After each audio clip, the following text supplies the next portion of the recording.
Pagi, perkenalkan nama saya Maria Krispa, saya dari kelas A2 pagi. Di sini saya akan meringkas materi tentang strategi produk.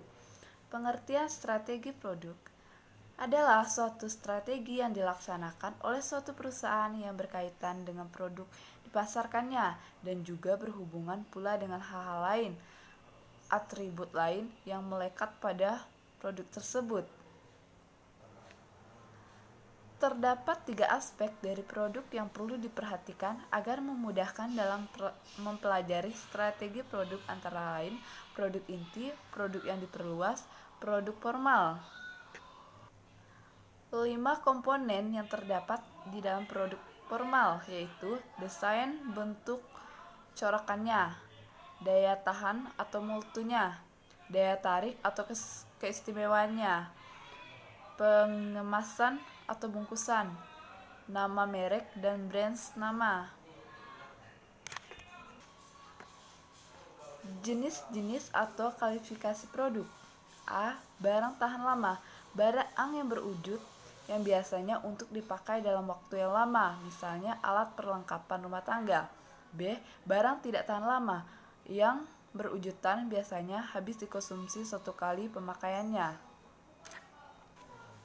Jasa. Produk yang tidak berwujudan biasanya berupa pelayanan yang dibutuhkan oleh konsumen. D. Barang konsumsi. Barang yang dibeli oleh masyarakat untuk dipakai sendiri atau dikonsumsikan sendiri guna memenuhi kebutuhannya sehari-hari. Barang konsumen atau barang konsumsi ini dapat dibedakan menjadi beberapa jenis lagi, yaitu barang konvenian atau kebutuhan hidup sehari-hari. Dibedakan menjadi 3, yaitu bahan kebutuhan pokok, barang impulsif, barang darurat. Yang ketiga, barang shopping, barang kebutuhan lengkap yang mana terdapat barang tersebut dalam proses pemilihan dan pembeliannya.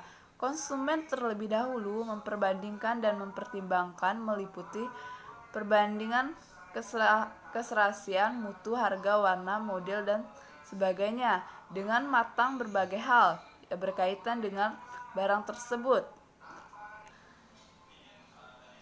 4. Barang spesial atau barang mewah. Barang kebutuhan sehari-hari pada umumnya harganya mahal dan kebutuhan tidak banyak jumlah serta frekuensi pembeliannya pun sangat kecil. Pada suatu saat mungkin telah terjadi perkembangan penghasilan masyarakat, maka akan terjadi penggeseran terhadap penggolongan barang mewah itu. Barang-barang konsumsi yang berada di dalam barang konvensional, barang shopping, dan barang spesial tersebut akan selalu mengalami pergeseran sebagai akibat dari kemajuan masyarakat. Barang industri atau barang industrial. Barang yang dibeli oleh perorangan atau organisasi dengan tujuan untuk dipergunakan dalam menjalankan suatu bisnis atau untuk berusaha lagi. Barang industri dapat dibedakan menjadi beberapa macam lagi, yaitu bahan baku, bahan pembantu, mesin-mesin dan peralatan, peralatan administrasi kantor. Yang A. Atribut produk adalah suatu komponen yang merupakan sifat-sifat produk yang menjamin agar produk tersebut dapat memenuhi kebutuhan dan keinginan yang diharapkan oleh pembeli, dan apabila sesuai dengan apa yang diharapkan oleh pembelinya, maka produk tersebut akan dianggap cocok oleh konsumen serta menjadi produk yang berhasil. Konsep produk. Konsumen akan memiliki konsep atau pandangan tertentu terhadap suatu produk. Biasanya dalam memberikan arti atau kegunaan, konsumen memiliki 2 macam kegunaan. Yang pertama yaitu arti teknik. Atribut produk yang bersifat teknik tercermin pada produk itu atau yang merupakan inti dari produk. Sedangkan atribut produk non-teknik dapat ditampilkan dalam beberapa macam bentuk, antara lain yang pertama, desain produk. 2. Bungkus atau kemasan produk. Cara pengemasan pembungkusan yang baik akan menguntungkan perusahaan karena sebagai hal berikut. Bungkusan yang indah atau menarik akan menambah hasrat untuk membeli.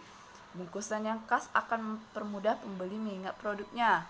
Bungkusan yang baik akan melindungi kualitas mutu produk, memudahkan pengangkutan transportasi, memudahkan menyimpankan dan penyusunan di rak tuk somrom. 3. Merek atau brands. Nama merek diperlukan untuk membedakan dalam memasarkan produk hasil produk suatu pabrik dengan pabrik lain. Merek dapat digolongkan atas dasar beberapa hal, yaitu dasar pemilikan. Yang A. Merek produsen, merek distributor,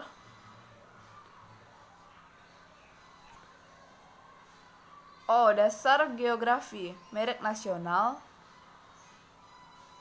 B. Merek internasional, C. Merek regional. Dasar pentingnya merek. A. Merek primer, B. Merek sekunder. Dasar banyaknya produk yang menggunakan merek. A. Merek individual, B. Merek kelompok. Keuntungan menggunakan merek bagi penjual: memudahkan untuk memproses pemesanan, mendapatkan perlindungan terbadan ciri khas produk, mengetahui kesetiaan pembeli terhadap produk, dan lain-lain. Keuntungan pemakaian merek bagi pembeli: memudahkan pembeli dalam mengenal mutu produk, menimbulkan keseragaman mutu produk yang bermerek, melindungi konsumen karena produsennya jelas. Keuntungan pemberian merek bagi masyarakat dalam berupa mutu produk biasanya lebih baik dan konsisten. 1. Label merupakan bagian dari sebuah produk yang berupa keterangan atau penjelasan mengenai barang tersebut atau penjualannya. Label dapat dibedakan menjadi 3 macam, yaitu brand label, grand label, descriptive label. Penentuan posisi produk. Kemampuan manajemen menentukan posisi produk di pasar merupakan faktor yang turut berpengaruh terhadap kemampuan perusahaan untuk menghasilkan laba. Ada pun cara mengenai atau mengenai peta posisi produk. Beberapa cara, yaitu perluasan mengetahui atribut yang dominan yang menjadi pertimbangan konsumen dalam memilih produknya. Perlu mengetahui posisi atribut produk kita dibandingkan dengan atribut yang sama dari produk pesaing. Perlu mengetahui jumlah penjualan dan pasang pasar produk bagi produknya. Perlu mengetahui kedudukan produk dan produk pesaing di pasar yang sama. Daur hidup produk.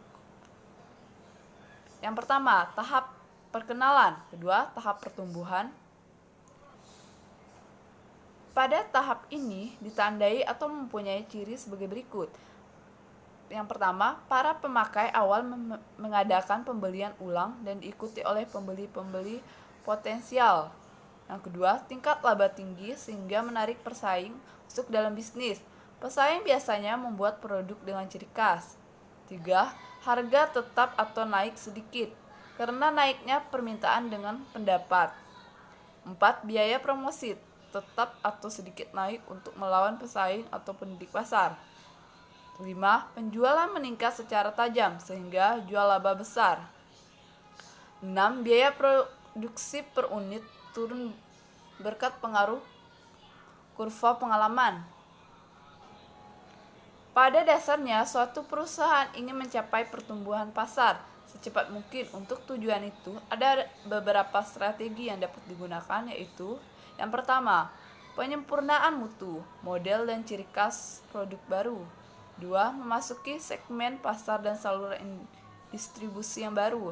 3. Perusahaan mengalihkan pesan iklannya dari sekedar kesadaran konsumen menjadi keyakinan dan pembelian produk oleh konsumen. 4. Menurunkan harga untuk menarik pembeli yang peka terhadap perusahaan harga. 3. Tahap kedewasaan. Selanjutnya, manajer produk harus sudah mulai mengadakan persiapan untuk mempertimbangkan strategi-strategi yang baru. Dalam hal ini sebagai berikut: modifikasi produk, modifikasi pasar, modifikasi marketing mix. Keempat, tahap penurunan. Dalam tahap ini, masyarakat sudah tidak lagi menyenangi produk tersebut sehingga penjual akan segera merosot tajam. Beberapa faktor yang menyebabkan penurunan penjualan pada tahap ini yaitu faktor kemajuan teknologi, faktor perubahan selera konsumen, faktor ketatnya persaingan dalam negeri atau luar negeri.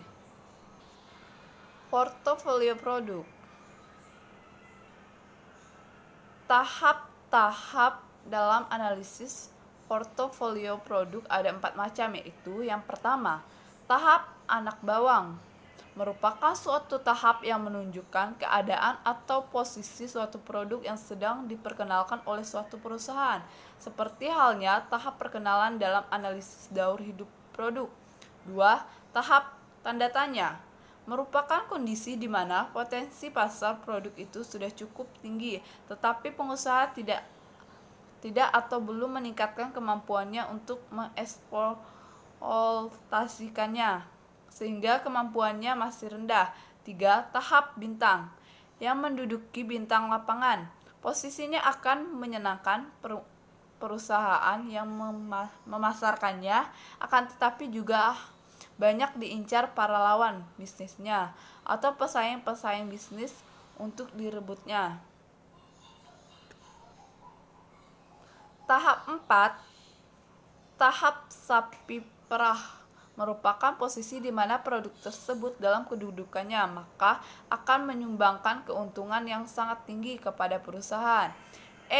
Pengembangan produk baru. Langkah-langkah pokok pengembangan produk baru. 1. Penciptaan ideal atau gagasan. 2. Penyaringan. 3. Pengembangan konsep produk baru. 4. Pengujian konsep baru. 5. Pengembangan strategi pemasaran. 6. Analisis. 7. Pengembangan prototipe. 8. Pengujian niche market. 9. Komersialisasi. Diversifikasi produk. Yang pertama, stabilitas keuntungan. Diversi produk tertentu saja akan menimbulkan stabilitas keuntungan karena setiap produk tertentu akan selalu memiliki fluktuasi penjualan. 2. Portofolio produk. Produk yang teridentifikasi akan membentuk portofolio produk, yakni adanya produk yang beraneka ragam jenis dan semua jenis produk itu akan saling membantu dalam menciptakan image atau citra bagus bagi perusahaan yang menghasilkannya. 3. Gejala diversitas. Gejala diversitas adalah suatu keadaan di mana ada berbagai besaran yang berbeda-beda besar dan masing-masing besaran itu memiliki panjang masa umur yang berbeda pula. Mungkin sekian ringkasan saya. Terima kasih.